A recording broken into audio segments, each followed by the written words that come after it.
Jadi Nabi Handalah ini berdakwah bertahun-tahun kepada Ashabur Rass itu, tidak ada satupun pengikut kecuali satu. Abdul Aswad namanya, budak yang sangat hitam sekali. Itulah satu-satunya pengikut Nabi Handalah. Dan seluruh Ashabur Rass, dua kabilah, tidak ada satupun yang mengikuti dakwah Nabi Handalah ini.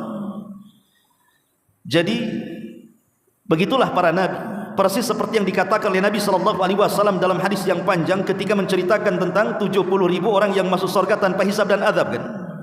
Ada nabi itu yang dilihat Rasul memiliki banyak umat seperti Nabi Musa. Tapi ada juga nabi yang hanya pengikutnya 1, 2, 3 kan begitu.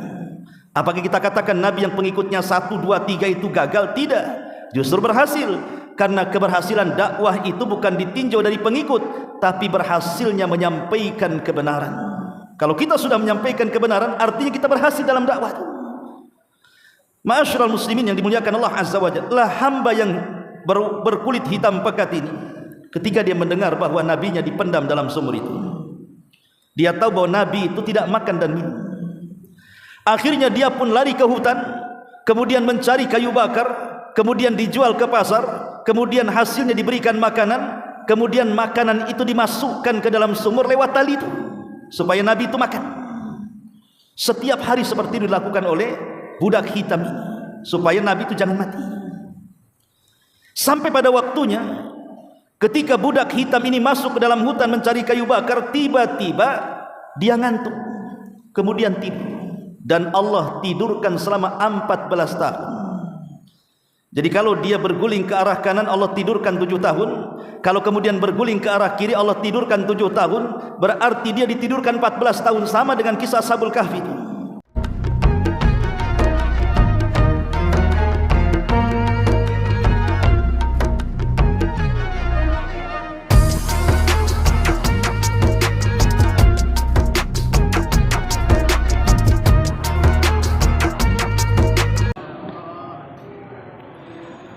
Alhamdulillah wassalatu wassalamu ala Rasulillah wa ala alihi wa sahbihi wa mawalah wa la hawla wa la quwata illa billahi wa ba'd. Alhamdulillah, di malam hari ini kembali kita bisa duduk untuk bertalabul ilmi, membahas tentang qasasul Quran, kisah-kisah di dalam Al-Quran. Dan malam ini kita akan mengkisahkan satu kisah yang disebut oleh para ulama tafsir sebagai kisah Ashabu Ar-Rassi, Ashabur Rass. Siapa Ashabur Rass ini? Dan siapa nabi yang diutus kepada penduduk Ashabur Rass ini? Kemudian azab apa yang Allah Subhanahu wa taala timpakan kepada mereka karena mereka mendustakan nabinya. Kisah Ashabur Rass ini tercantum di 2 surat dalam Al-Quran. Pertama disebut dalam surah Al-Furqan ayat 38 dan 39. Dan yang kedua terdapat dalam surah Qaf ayat 12 sampai 14. Kita baca ayatnya, baru kita kisahkan ceritanya. Allah Subhanahu wa taala berfirman dalam surah Al-Furqan, wa 'adan wa thamud wa ashabar rassi wa qurunan baina dzalika katsiran wa kullan darabna lahul amsal wa kullan tabbarna tatbira. Dan telah kami binasakan kaum Ad, kemudian kaum Thamud dan penduduk Ras, serta banyak lagi generasi di antara kaum-kaum itu. Kemudian Allah Subhanahu wa taala menyebutkan dalam surah Qaf-nya, kadzabat qablahum qaum Nuhin wa ashabur rassi wa Thamud wa 'adun wa fir'aun wa ikhwanu Lut wa ashabul aikati wa qaumut tubbah kullun kadzabar rusul fa haqqa wa'id. Sebelum mereka kaum Nuh, kemudian penduduk Ras dan kaum Thamud telah mendustakan rasul-rasul, Demikian juga kaum Ad, Fir'aun dan kaum Lut serta penduduk Aika dan kaum Tubba, semuanya telah mendustakan rasul-rasul, maka berlakulah ancamanku atas mereka. Di dua ayat ini Allah Subhanahu wa taala menyebutkan kalimat ashabur ras, penduduk ras. Siapa penduduk ras ini? Ahli tafsir banyak yang kemudian mereka mengungkapkan pendapat masing-masing. Pertama, ada yang mengatakan bahwa ashabur ras adalah kaumnya Nabi Syuaib. Artinya ashabur ras itu tinggal di Madian. Dan ini pendapat yang dinukilkan Ibnu Katsir oleh sebagian ahli tafsir. Yang kedua, ada yang mengatakan bahwa ashabur ras mereka adalah sebuah kaum yang memendam nabinya dalam sumur. Arasu nabiyahum fi bi'rin, mereka memasukkan nabi mereka ke dalam sumur, kemudian mereka pun mengubur hidup-hidup. Dan ini pendapat Ikrimah rahimahullahu ta'ala. Kemudian yang ketiga, ada yang berpendapat bahwa ashabur ras adalah kanu kauman ya'budunal awthan fi biladi Syam. Mereka adalah sebuah kaum yang menyembah berhala di negeri Syam. Kemudian mereka pun singgah di sebuah sumur. Ketika mereka melakukan kesyirikan kepada berhala-berhala itu, maka Allah Subhanahu wa taala kemudian timpakan gempa dan memendamkan mereka ke dalam tanah. Dan ini pendapat Imam Dhahak. Kemudian yang keempat, ada juga ashabur ras adalah mereka adalah ashab yang disebut dalam surah Yasin yang sudah saya kisahkan. Ada dalam surah Yasin itu satu nama yang disebut dengan Habibun Najjar, yang Allah katakan wa ja'a min aqsal madinati rajulun yas'a, dan telah datang dari penjuru kota seorang laki-laki yang bergegas untuk menolong tiga nabi yang diutus kepada sebuah negeri. Ini juga satu pendapat. Kemudian yang kelima, ada yang mengatakan bahwa ashabur ras tinggal di Yamamah, maksudnya tinggal di Yaman. Dan ada juga yang mengatakan bahwa ashabur ras mereka adalah satu kaum yang tinggal di tempat yang pernah didiami oleh kaum Samud. Dan banyak sekali pendapat-pendapat yang lainnya. Tetapi Imam Ibnu Katsir rahimahullahu ta'ala menguatkan bahwa ashabur ras adalah sebuah kaum dari bagian Madian, di mana diutus kepada Madian Ma'ruf seorang nabi Arab yang bernama Syuaib alaihi salatu wassalam. Bagaimana kisahnya? Al-Quran memang tidak menjelaskan kisahnya, hanya menyebutkan namanya saja, ashabur ras, gitu saja. Terkadang cerita-cerita Nabi sendiri dalam Quran itu kan ada yang dikisahkan secara gamblang, seperti kisahnya Nabi Musa, kisahnya Nabi Yusuf memang diceritakan secara gamblang. Tapi ada juga Nabi yang dikisahkan secara global saja, seperti Nabi Syuaib, Nabi Saleh dan yang semacamnya. Tapi ada juga Nabi yang hanya disebutkan nama, tidak ada ceritanya, seperti Ilyasa, Zulkifli dan yang lainnya. Tentu hikmahnya yang tahu hanya Allah Subhanahu wa ta'ala. Kenapa tidak diceritakan sedetail mungkin? Karena saya katakan bahwa Quran itu bukan kitab sejarah. Kalau kita ingin mengetahui sejarah secara detail, jangan membaca Quran, tapi beralihlah kepada kitab-kitab sejarah yang ditulis para ulama. Karena Quran itu kitab ibrah, kitab yang diambil pelajarannya.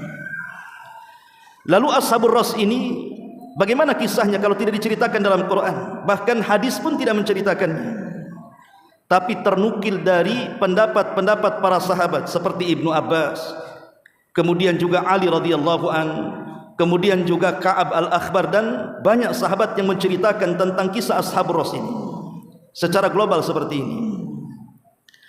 Dahulu ada sebuah kaum ini diberikan nikmat yang luar biasa oleh Allah Subhanahu wa ta'ala, di mana kaum ini pekerjaan mereka adalah pekerjaannya menjadi petani. Dan subhanallah, pertanian mereka sangat subur sekali dan menghasilkan hasil yang sangat banyak sekali, sehingga kehidupan mereka sangat makmur sekali. Masalahnya, Nikmat yang Allah Subhanahu wa taala anugerahkan kepada mereka bukan dibalas dengan syukur nikmat, tapi dibalas dengan kekufuran. Apa kekufuran mereka? Di tengah-tengah Ashabur Ras itu ada satu pohon yang sangat besar. Konon katanya pohon ini yang menanam adalah salah satu putra Nuh alaihi salatu wassalam yang bernama Yafis ibnu Nuh. Dialah yang menanam pohon itu. Sampai kemudian pohon ini tidak mati dan hidup sampai di zaman Ashabur Ras. Lah mereka itulah kemudian menyembah pohon ini.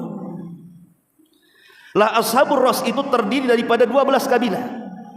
Jadi masing-masing kabilah mereka menanam pohon dengan pohon yang sama, tetapi irigasinya ataupun aliran airnya untuk menghidupkan pohon itu bersumber dari pohon yang sangat besar yang mereka sangat keramatkan.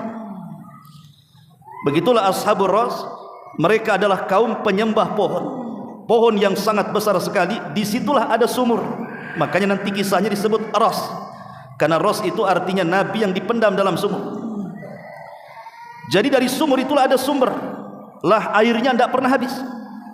Jadi airnya itu dialiri kepada 12 kabilah dan menghasilkan dari air itu pertanian yang sangat subur makmur, sehingga mereka diberikan nikmat yang gemilang oleh Allah Subhanahu wa taala, di mana hasilnya tidak pernah dirugikan. Lah setiap tahun Ashabur Ras ini mereka mengadakan perayaan di sekitar pohon yang dikeramatkan itu. Joget-joget, nyanyi-nyanyi, minum arak dan yang semacamnya. Sampai akhirnya setan itu masuk ke dalam pohon. Kemudian setan itu akan bersuara di balik pohon itu dan mengatakan, laqad qabiltu idakum fatibu biha nafsakum. Aku telah terima perayaan yang kalian persembahkan kepadaku, maka perbaikilah diri-diri kalian. Jadi mereka menganggap bahwa suara itu adalah Tuhan mereka. Apabila terdengar suara ini, bubarlah perayaan mereka. Artinya apa yang mereka rayakan telah diterima oleh Tuhan-Tuhan sesembahan mereka. Sampai akhirnya Allah Subhanahu wa taala utus kepada mereka seorang nabi. Memang nabi ini majhul, tidak disebutkan namanya, tetapi oleh sebagian ahli tafsir mengatakan nama nabi ini adalah Handalah ibnu Sufyan. Handalah ibnu Sufyan, satu nabi di antara nabi-nabi Bani Israel, diutus kepada Ashabur Ras. Dan sebagaimana tradisi para nabi, apabila diutus kepada sebuah kaum, maka tugas mereka adalah mengajak manusia untuk mentauhidkan Allah Subhanahu wa taala. Walaqad ba'atsna fi kulli ummatir rasulan an ibudullaha wajtanibut taghut. Dan tidaklah kami utus pada tiap-tiap umat seorang rasul kecuali mereka akan menyuarakan kepada umatnya, sembahlah Allah, tauhidkan Allah dan jauhi sesembahan selain daripada Allah alias taghut. Semua para nabi mendakwahkan tauhid. Jadi nabi ini mengajak kepada penduduk Ras ini jangan menyembah pohon, karena pohon itu bukan Tuhan. Tetapi Ashabur Ras, kebiasaan umat-umat terdahulu, mereka pun mendustakan nabi yang diutus kepada mereka. Sehari, 2 hari, seminggu, 2 minggu, sebulan, 2 bulan, setahun, 2 tahun, tidak ada satupun Ashabur Ras yang beriman kepada Nabi Handalah ini. Akhirnya kemudian Nabi ini berdoa, dan kita tahu bahwa setiap para Nabi itu punya doa pamungkas yang kalau dia berdoa pasti mustajab. Sebagaimana Nabi SAW mengatakan, setiap Nabi itu punya doa, dan doa mereka sudah dipanjatkan di dunia kecuali diriku, karena aku simpan doaku, kata Rasul, untuk syafaatku pada umatku kelak pada hari kiamat. Lah Nabi Handalah ini berdoa kepada Allah agar Allah mematikan pohon itu. Setelah kemudian Nabi ini berdoa, doa seorang Nabi mustajab. Akhirnya pohon yang sangat besar tiba-tiba mati, lunglai, kering. Akhirnya kemudian aliran airnya pun tiba-tiba tidak ada air lagi yang bisa mengaliri untuk ekonomi mereka, pertanian mereka. Dari situlah kemudian Ashabur Ras marah kepada Nabi tadi, menganggap bahwa Nabi itu adalah tukang sihir yang sudah menyihir pohon keramat mereka sehingga mati. Bayangkan, Tuhan kok bisa mati, Tuhan kok bisa lunglai, bisa layu, ini gimana ceritanya? Akhirnya kemudian mereka menganggap bahwa Nabi itu tukang sihir. Begitulah setiap Nabi yang diutus kepada umatnya pasti akan didustakan dan akan diistihzakan, diolok-olokkan dengan sebutan tukang sihir. Seperti Nabi SAW juga kurang lebih saja. Dikatakan penyihir, dikatakan penenung, dikatakan tukang peramal perangkai syair dan macam-macam. Setiap para nabi itu akan ada tuduhan-tuduhan seperti itu. Tapi ada juga sebagian ashabur ras tidak menganggap bahwa nabi itu tukang sihir. Bahkan mereka mengatakan bahwa kedatangan nabi kepada mereka itu membuat pohon itu murka. Saking marahnya pohon itu mati katanya. Mereka mengatakan seperti itu. Jadi kedatangan nabi itu dianggap sial.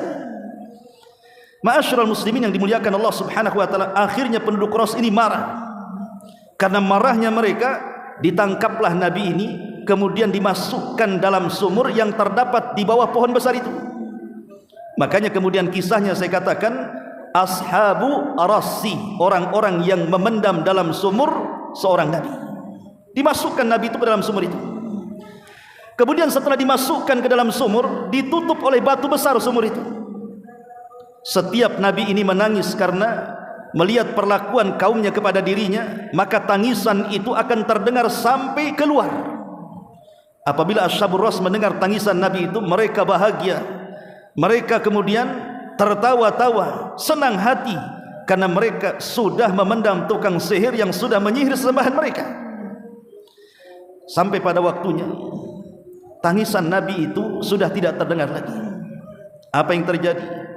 Disinilah azab Allah Subhanahu wa taala turun kepada mereka. Apa azab yang diturunkan kepada ashabur ras? Menurut pendapat Ali radhiyallahu an, ketika mereka sedang berkumpul berpesta pora karena senang dengan kematian nabi tersebut, tiba-tiba kemudian di langit terdapat awan sauda, awan yang sangat hitam pekat sekali. Mereka pun mulai khawatir. Bukan hanya itu saja, tiba-tiba kemudian dari dasar bumi muncul larva, muncul api. Kemudian dari atas langit tiba-tiba muncul bola-bola api menyerang mereka. Sampai akhirnya tidak ada satupun penduduk Ras kecuali dibinasakan oleh Allah Subhanahu wa taala dengan bola-bola api yang entah dari mana datangnya. Akhirnya mereka pun terbakar bersama kabilah-kabilahnya. Ini satu pendapat, kata Ali radhiyallahu anhu. Tapi pendapat yang lain enggak seperti itu. Jadi nabi ini, Nabi Hanzalah ini berdakwah bertahun-tahun kepada ashabur ras itu, tidak ada satupun pengikut kecuali satu. Abdul Aswad namanya, budak yang sangat hitam sekali. Itulah satu-satunya pengikut Nabi Hanzalah. Dan seluruh ashabur ras dua kabilah tidak ada satupun yang mengikuti dakwah Nabi Hanzalah ini. Jadi begitulah para nabi. Persis seperti yang dikatakan oleh Nabi SAW dalam hadis yang panjang ketika menceritakan tentang 70.000 orang yang masuk surga tanpa hisab dan azab kan. Ada nabi itu yang dilihat Rasul memiliki banyak umat seperti Nabi Musa. Tapi ada juga nabi yang hanya pengikutnya 1, 2, 3 kan begitu.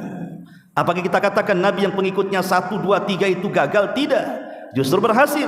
Karena keberhasilan dakwah itu bukan ditinjau dari pengikut, tapi berhasilnya menyampaikan kebenaran. Kalau kita sudah menyampaikan kebenaran, artinya kita berhasil dalam dakwah. Ma'asyiral muslimin yang dimuliakan Allah Azza wa Jalla, hamba yang berkulit hitam pekat ini, ketika dia mendengar bahwa nabinya dipendam dalam sumur itu, dia tahu bahwa nabi itu tidak makan dan minum. Akhirnya dia pun lari ke hutan, kemudian mencari kayu bakar, kemudian dijual ke pasar, kemudian hasilnya diberikan makanan, kemudian makanan itu dimasukkan ke dalam sumur lewat tali itu, supaya nabi itu makan. Setiap hari seperti itu dilakukan oleh budak hitam ini, supaya nabi itu jangan mati. Sampai pada waktunya, ketika budak hitam ini masuk ke dalam hutan mencari kayu bakar, tiba-tiba dia ngantuk, kemudian tidur. Dan Allah tidurkan selama 14 tahun. Jadi kalau dia berguling ke arah kanan, Allah tidurkan 7 tahun. Kalau kemudian berguling ke arah kiri, Allah tidurkan 7 tahun. Berarti dia ditidurkan 14 tahun. Sama dengan kisah Ashabul Kahfi itu, ditidurkan 3 abad lebih. Sama dengan Nabi Uzair, ditidurkan 1 abad, yang disebutkan dalam surah Al-Baqarah, au marra ala qaryatin, yang sudah kita jelaskan. Lah itu kuasa Allah Subhanahu wa taala. Ketika dia bangun, dia kaget. Langsung dia mencari kayu bakar. Disangkanya dia baru tidur tuh, padahal sudah 14 tahun tuh tidurnya tuh. Dia cari kayu bakar, dia jual kayunya, kemudian dia membeli makanan. ketika dia hendak mengantar makanan itu, dia lupa di mana sumurnya. Karena sudah 14 tahun kan, lokasinya pun di mana tidak tahu. Akhirnya dia pun menangis, kemudian berdoa kepada Allah Subhanahu wa taala agar Nabi itu diselamatkan. Ma'asyiral muslimin yang dimuliakan Allah Azza wa Jalla, ada juga kisah yang mengatakan bahwa sebenarnya Nabi itu diselamatkan oleh Ashabur Ras. Jadi ketika Nabi itu di dalam sumur dan Nabi itu berdoa agar kaum Ashabur Ras itu diadab oleh Allah Subhanahu wa taala, tatkala Ashabur Ras itu merasakan bahwa adab Allah akan menimpa mereka, mereka pun sadar, kemudian mengambil Nabi itu, dan barulah kemudian mereka beriman semuanya sehingga tidak turun adab kepada mereka. Jadi macam-macam pendapat para ulama tentang kisah Ashabur Ras di sini. Tapi intinya bahwa mereka adalah kaum penyembah berhala berbentuk pohon, dan setan itu berusaha untuk menyesatkan anak Adam dengan membuat suara-suara terutama kepada tokoh-tokoh agar supaya tokoh-tokoh itu sesat dan menyesatkan manusia. Dan itu pernah terjadi kepada Syekh Abdul Qadir Jailani. Kita kan sering mendengar nama Syekh Abdul Qadir Jailani, disebutkan di dalam Majmu'ul Fatawa oleh Syekhul Islam Ibnu Taimiyah rahimahullahu taala. Jadi saat Syekh Abdul Qadir Jailani ini sedang fokus beribadah, jadi dia sedang safar, kemudian dia tersesat di gurun pasir. Akhirnya dia pun kemudian salat tahajud. Ketika sedang khusyuk-khusyuknya salat tahajud Syekh Abdul Qadir Jailani, tiba-tiba dia melihat di atas langit itu ada istana yang sangat besar dan ada cahaya yang sangat terang sekali.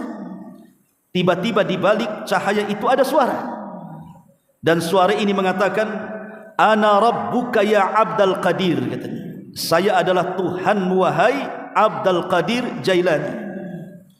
Wa qad halaltu laka ma haramtu ala ghairika." Sungguh aku telah menghalalkan kepadamu sesuatu yang aku haramkan kepada selainmu. Kalau bagi orang lain zina itu haram, bagimu halal. Kalau minum khamar bagi yang lain haram, bagi kamu halal. Kalau judi bagi yang lain itu haram, bagi kamu halal. Subhanallah. Syekh Abdul Qadir Jailani, mungkin kalau suara itu datang kepada antum, mungkin antum langsung aku jadi wali itu biasanya. Itu kalau suaranya kedengaran sama kita. Antum namanya datang ke hutan Jabal Uhud sana, tiba-tiba ada suara, "Saya Rob kamu, aku sudah menghalalkan kepadamu yang diharamkan kepada yang lainnya." Boleh jadi antum sembunyi setahun tidak pulang kampung, tiba-tiba pulang kampung ngaku jadi wali itu, karena dapat wangsit kan itu. Tapi kan Syekh Abdul Qadir Jailani kan berbeda. Apa Syekh Abdul Qadir Jailani mengatakan? "Fakultu," aku katakan, "A antallah alladzi la ilaha illahu." Apakah engkau adalah Tuhan yang tidak ada sembahan yang berhak disembah kecuali Dia saja? Tiba-tiba suara itu mengatakan, "Ya, ana rabbuk, saya Rabbu." Maka Syekh Abdul Qadir mengatakan, "Ihsa ya aduwallah."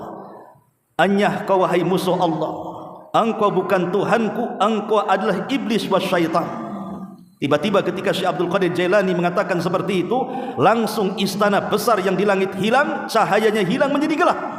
Kemudian tiba-tiba suara ini mengatakan kepada Syekh Abdul Qadir, "Ya Abdul Qadir, najauta minni bi fiqhika fi dinika wa ilmika." Kemudian dia mengatakan, "Engkau telah selamat wahai Abdul Qadir dari fitnahku kepadamu karena kecerdasan dan pengetahuan. Laqad fattantu bihadhil qissati sab'ina rajulan." Sungguh, kata setan ini, aku sudah membuat fitnah kepada tokoh-tokoh besar sepertimu sebanyak sab'ina rajulan, 70 orang. Aku buat suara mereka kepada mereka, aku ngaku Tuhan kepada mereka, dan aku berhasil memfitnah mereka kecuali engkau wahai Abdul Qadir. Jadi di sini kita tahu bahwa setan itu dia akan berusaha untuk memberikan was-was kan. Terkadang kepada orang salat dibuat was-was oleh setan supaya cepat gerakannya. Makanya ada istilah tarawih itu singkat rakaatnya, cepat gerakannya, kilat juga gerakannya. Terkadang dibuatnya orang tidak khusyuk. Seperti yang ma'ruf ya, yang di YouTube itu yang 10 menit ke 70 menit yang bisa menyelesaikan 23 rakaat. Kedengarannya cuma 3 suara, dhalin, amin sama salam saja. Ya. Yang lainnya enggak jelas tuh. Itu yang paling jelas tuh, dhalin, amin, assalamualaikum. Itu yang paling jelas tuh. Yang lainnya enggak jelas tuh ngomong apa dia. Bayangkan 10 menit kan, itu harusnya dapat penghargaan muri itu. Karena tarawih tercepat kan tidak ada di dunia kecuali ada di Jawa tuh. Ya. Ma'asyiral muslimin yang dimuliakan Allah Subhanahu wa taala, begitulah setan itu menghasut dan memberikan was-was. Lah kisah Ashabur Ras di sini. Kita tahu bahwa mereka para penyembah pohon, dan itulah sejarah, ada yang mengatakan sejarah pertama kaum yang menyembah pohon itulah Ashabur Ras. Dulu saya masih kecil waktu di Jawa Barat itu. Masih banyak pohon-pohon beringin itu yang dikeramatkan. Hampir tidak ada satupun pohon beringin kecuali ada sesajennya. Di situ ada nasi sedikit, telur setengah, ikan teri gitu. Mungkin kalau jinnya agak gede mungkin ikannya mungkin enggak teri lagi kalau sekarang ya. Tapi yang jelas bahwa masih ada tuh. Sampai ada film dulu kan.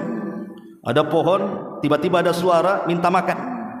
Kemudian dikasih makan, setelah orangnya pergi keluar orang gila. Subhanallah kan. Kan ada itu film wali itu apa gitu ya. Zaman bahula ya. Tapi yang jelas bahwa kisah Ashabur Ras ini memberikan faedah yang besar kepada kita. Satu, bahwa akibat orang-orang yang mendustakan para nabi, maka Allah Subhanahu wa taala akan kirim azab kepada mereka. Yang kedua, pentingnya takut dengan azab Allah dan tidak merasa aman dari makarnya. Dan yang ketiga, bahwa iman kepada Allah, tauhid harus tetap dipertahankan. Itulah yang kita bisa petik dari kisah Ashabur Ras. Subhanakallah bihamdika asyhadu an la ilaha illa anta astaghfiruka wa atubu ilaik. Allahu taala alam. Assalamualaikum warahmatullahi wabarakatuh.